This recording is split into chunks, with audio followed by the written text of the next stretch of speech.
Welcome to Trippy Commentaries and our debut of our top 10 wrestlers in the WWE. So basically, me, myself, Retro Brett, and Corey compiled our own personal 10s, and we'll bring those up, throughout going through these top 10 wrestlers. And yeah, we'll basically let you know our official list. We're not sure if we're going to do it weekly, bi-weekly, perhaps once a month. We'll feel it out. You guys drop your comment. Let us know, what you think, where you think certain wrestlers should stand. And we'll definitely make sure to make this list perfect every time we put it out. Corey, what can you tell us about this debut of the top 10 wrestlers of the WWE list? Well, as RJ mentioned, all three of us, RJ, myself, and Retro Brett, all compiled our own top 10 lists, and we assigned a point value to each ranking. So our number one pick would receive 10 points, number two would receive 9 points, number three would receive 8, and so on until you get down to number 10, who only gets 1 point. Yeah. And we then compiled those totals, and we gave you, in order of those totals, our top 10, compiled top 10. Yeah. So hopefully all of our viewers out there like it, and as RJ said, definitely feel free to jump in on the comments and let us know if you agree or disagree, or maybe even give us your top 10. And yeah, let's go ahead and jump right into it here, guys. Yeah, this is the inaugural one, so I'm sure it will get perfected the more we go on, but this is the list. And we're going to start off with some controversy right off the bat. At number 10 is going to be Paige. This is someone I did not have in my top 10.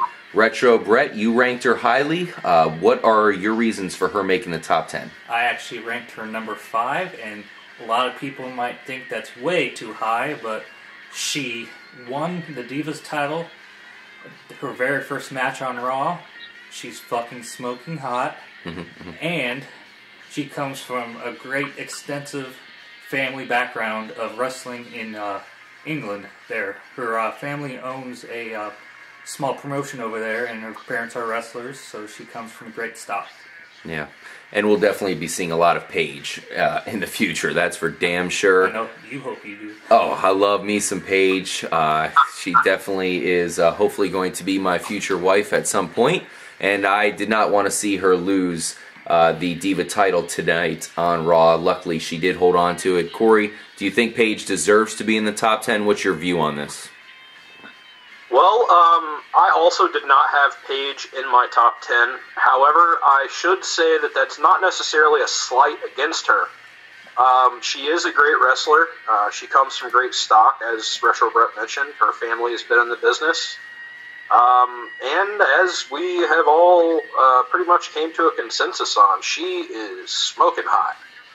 Yep. So, I mean, while I didn't necessarily have Paige at number 10, I actually had Cody Rhodes at number 10. But, that's another story. Cody did not make the list here, obviously. And so, yeah, props to Paige for making the list and being the first, as you said, perhaps controversial, first choice as number 10 on our WWE top 10. Controversy strikes the top 10. So let's continue on. We'll see if Paige can remain on the list next time we bust out the new edition. She has a lot of the Divas gunning for her. Apparently there's a lot of animosity in that Divas division. So we'll see if she can handle all of the Divas that are no doubt going to be coming for that title here in the next upcoming weeks. At number 9, we have Kane. This is a guy I think should probably be a little bit higher. He's caused a lot of destruction in the WWE as of late, of course, going after the possible number 1 guy in Daniel Bryan. What can you tell us about Kane in his spot at number 9, Corey? Well, I did not have Kane on the list. And, in most cases, whenever somebody on the show is getting used in the position that Kane is, as a almost, if not, well, I mean, he was in the main event. He's a main event guy. The thing is about Kane with me is that they, starting out, I remember Kane before he ever talked, before he ever lost the mask, whenever he debuted, he was just this monster. He was almost like, he reminded me of Michael Myers, almost. Yeah. He had this, the mask just showed no emotion, and he had this really cold persona. And as time has gone on, they made Kane talk. He joined DX and said "suck it," which was stupid, but it did get over. Whatever. Of course, he lost his mask at one point. Then he put the mask back on, and now, most recently, they completely took the Kane gimmick off of him and turned him into just like a corporate suit guy.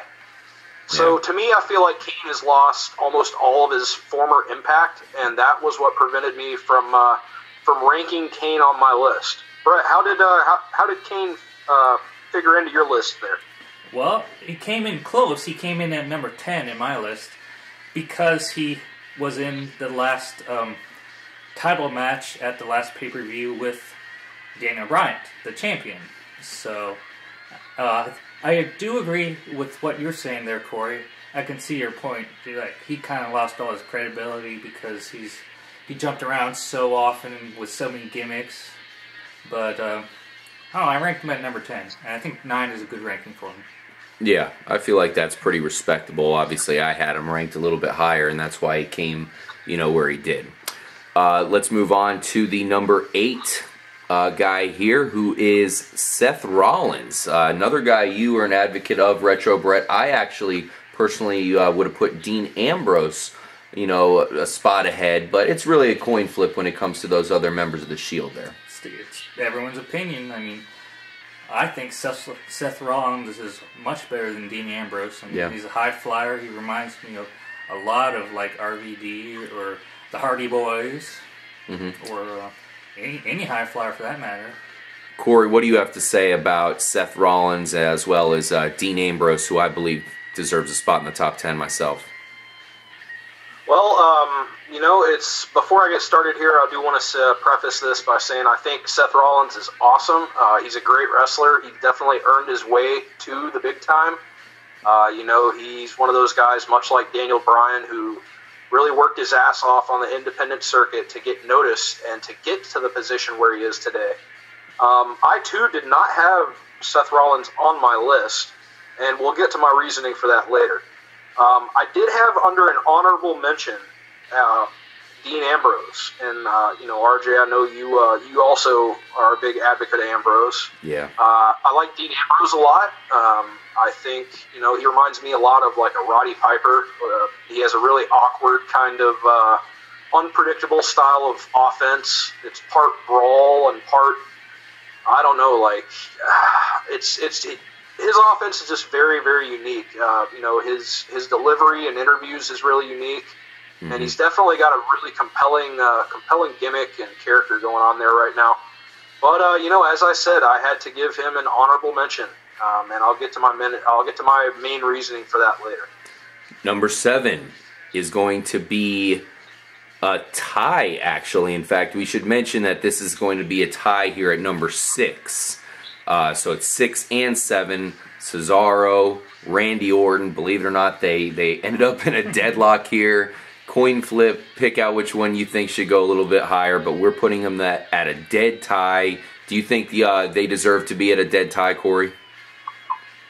Well, that seems to be a pretty reasonable estimation in my mind. Randy Orton, while he was in the main event recently of WrestleMania, and of course was the last competitor to hold the main title, the WWE World Heavyweight Championship, I basically see Randy Orton as a guy who is sort of going down, and Cesaro as a guy who is kind of going up. So, I think it makes sense. They're both equally skilled in the ring. I personally don't find Randy Orton to be that intriguing as far as a performer. He kind of bores me. I call him Randy Borton or Randy Snorton sometimes. Definitely agree with that. But I'm definitely down for Cesaro at number 6. That's actually exactly where I ranked him. Interesting. Okay, well that makes sense. Maybe we can actually see these two face off with one another. That'd be an interesting matchup to see who comes out on top. Retro Brett coming in at number 5, Roman Reigns. Talk about on the rise. This might be a low position in some people's eyes, but he really hasn't had the biggest opportunity to prove himself as a singles fighter. What are you looking at with Big Reigns? Oh, well, he's definitely the powerhouse of the Shield. He actually has some multitude of great offensive moves. He has the devastating spear, the Superman punch. Oh, yeah. And what's really cool, I've never seen anyone, well, I've never seen anyone do the Superman punch either, but outside the ring, he does this kind of, I think it's a kick to the side of the head. Yeah. When someone's on the ropes. He did that to Batista tonight. Yeah, great matchup between him and Batista tonight. Of course, there was some interference in there, so we didn't get a resolve here to see possibly Roman Reigns get his best victory ever to date, but he still looks pretty impressive. Let's move on to number 4 here, Corey. Bad News Barrett, man. Pretty high ranking for him. I know he definitely is on the come-up, and he definitely is a prospect here that possibly could be fighting for some heavyweight championships in the near future. Is he deserving of a number 4 spot? Well, I will say quickly, yes, absolutely, Bad News Barrett is deserving of a number 4 spot. But before we move on, just so I don't fail to deliver to our viewers here, with Roman Reigns at number 5, that was the main reason that I kept Dean Ambrose off of the list, as well as Seth Rollins. I feel like Roman Reigns is the breakout guy of that stable. And that's not a slight against Dean Ambrose and Seth Rollins. Those guys are entertaining as hell. But to me, Roman Reigns, his family has a long tradition in this business, the Samoans. And, I see him as being almost, I could see him being the next Rock one day. I could see him being, a major star, maybe even outside of the business. So, I just wanted to cover that real quick. Moving back on to Bad News Barrett, who we had, of course, at number 4. Bad News has been getting some awesome crowd reactions lately. As I told RJ off the air, whenever they first started Wade Barrett and he re-debuted as Bad News Barrett, I thought that gimmick was the drizzling shits. I thought it was so terrible. I could not stand it. I wanted to turn him off, and it just killed me. But something about it, man. I mean, it's, maybe it just takes time for the fans to warm back up to someone like Wade Barrett, who has arguably been misused over the last, basically since his debut with the Nexus. But he's been, like I mentioned, he's been getting great crowd reactions lately. He had a lot of really, really solid matches in the number 1 contendership tournament that led up to Extreme Rules, of course, where he won the title. And, Bad News Barrett is finally starting to come into, I guess, what many have hoped, and certainly he has hoped, would be a better position on the card. And time will tell what we see out of Bad News Barrett. Yeah, definitely. And we'll see what's next for Bad News Barrett, that's for sure. Let's move on to number 3 here. This is where Bray Wyatt's going to come in. Very trippy individual here. A lot's going on here, Retro Brett. Yeah, a lot's going on with Bray Wyatt, especially in tonight's Raw, where perhaps he alluded to maybe taking the next level, the next step in his rise. What are you looking at with Bray Wyatt? Well, time will tell as to what that next step will be, but he's very, very entertaining.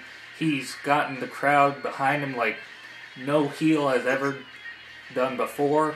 I mean, he's incredible. I don't know how he does it. Everyone's singing this song and everything. So I don't know. What say you, Corey? Well, we've got Bray Wyatt here at number 3, which is also where I had him ranked on the list, and I would be. It would be a crime for me not to mention the fact that the only thing that keeps Bray Wyatt from being the number 1 guy on my list is, number 1, he's not the champion. And number 2, he hasn't been around all that long necessarily. And I would hate to say that this is a number 1 Bray Wyatt whenever I think we can see so much more and so much better in the future, which might be a #1 Bray Wyatt. Mm-hmm. But, you know, as you said, man, Bray Wyatt has got the crowd literally in his hands.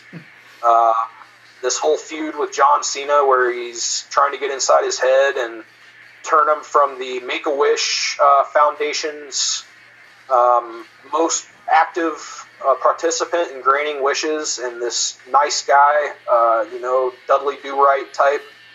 You know, Bray Wyatt's end game is to turn John Cena into a monster. And as we've covered on other videos, you know, in our World of Wrestling series, I really think that is going to entail John Cena just completely going bonkers one day, going nuts, possibly at the upcoming Payback pay-per-view. And he's going to start using weapons, and he's going to beat the crap out of Bray Wyatt, and he's going to start fighting dirty. And eventually I think he may end up turning his back on the fans. But, you know, we can get a little bit more to that later. But Bray Wyatt, to me, I'm going to go ahead and go out on a limb. This is something that I've mentioned to RJ while we were off air. I feel that Bray Wyatt is most likely to be a WWE champion before the end of calendar year 2015. But the thing is about him, he reminds me of a guy like an Undertaker or an Andre the Giant, where they didn't have to have a title necessarily to be in the main event. They could get by on their persona, or in Andre the Giant's case, his physical presence alone, and still be a main event player. So, you know, I'm really excited to see Bray Wyatt, what the future holds for him. Bray is another guy who comes from a wrestling family. His dad is, of course, IRS Mike Rotundo, and his uncle is Barry Windham of the Four Horsemen. You know, those guys are some pretty damn fine legends to be, you know, to be coming from their stock, and to coming from the legendary Windham family, Windham and Rotundo family, of course. I should also mention that Bray's grandfather was Blackjack Mulligan, Barry Windham's dad, who was a long-time main event player for WWE, as well as all across the territories back in the day. He was definitely a main event player. Barry Windham was a main event player.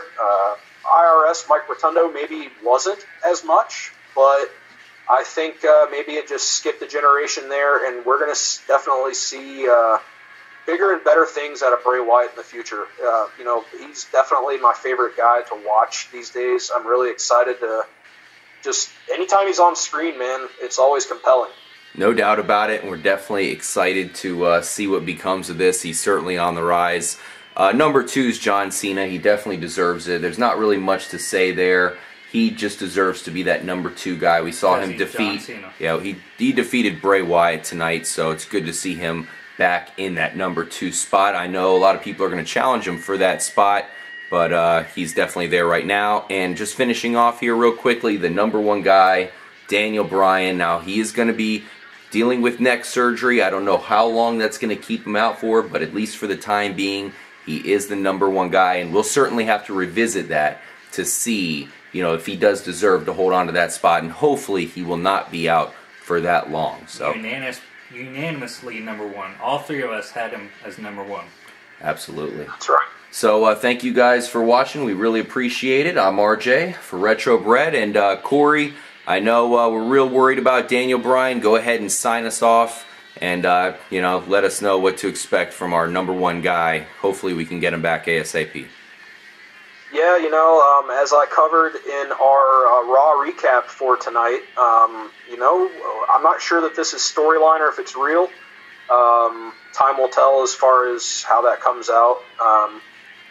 You know, I hope that no matter what, that if it is for real, that Daniel Bryan can go and get surgery and get his neck issues addressed, because I think he's got a really, really bright future, and you know, he's one of the guys that I think could carry the company going into you know, into the next generation of big superstars. Oh yeah. So as always, guys out there, make sure you like and subscribe.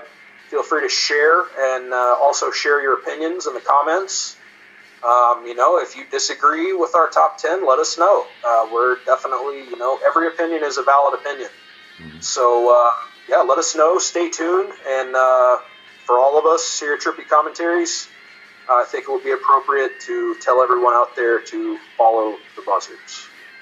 Yes, sir. Guys, thanks for watching. Make sure to stay tuned for our next episode of Raw Reactions, as well as our next installment of our top 10 wrestlers in the WWE. Thank you once again for joining us in the world of wrestling. For Trippy Commentaries, we'll catch you in the next episode. Peace out.